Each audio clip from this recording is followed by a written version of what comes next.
Singing by Sanjeet साजन। या बेसहना पैबो तोहारो सीताम, जो पलट के ना देखाबोगे हम। आबे सहना पैबो तोहारो सीताम, जो पलट के ना देखाबोगे हम। हाथ के जान छुड़ाइए ललही, प्यार के मोर भुलाइए दिलही, एक रत्ती लहो ने सराम। बेवफाया बेसहना पैबो तोहारो सीताम, जो पलट के ना देखाबोगे हम। जो पलट के ना, जो पलट के ना, जो पलट के ना देखाबोगे हम, देखाबोगे हम। देखी हमर हाल ऐसन लागे नहीं छमाया गे, देखी हमर हाल ऐसन लागे नहीं छमाया गे। बाबू सोना कही हमरा कैलाही पराया गे।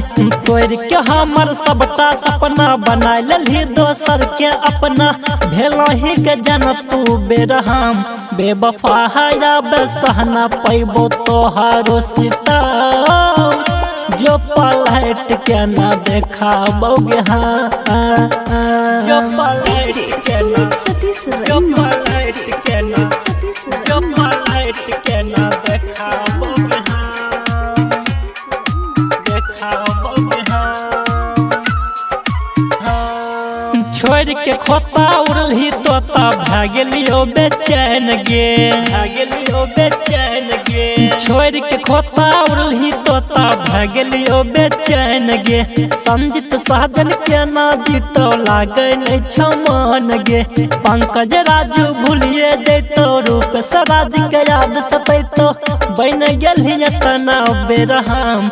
बेवफाया बेसहना पैबो तोहार सीताम, जो पलट के ना देखाबोगे हम। साक्षी रिकॉर्डिंग स्टूडियो, सोनामुखी बाजार।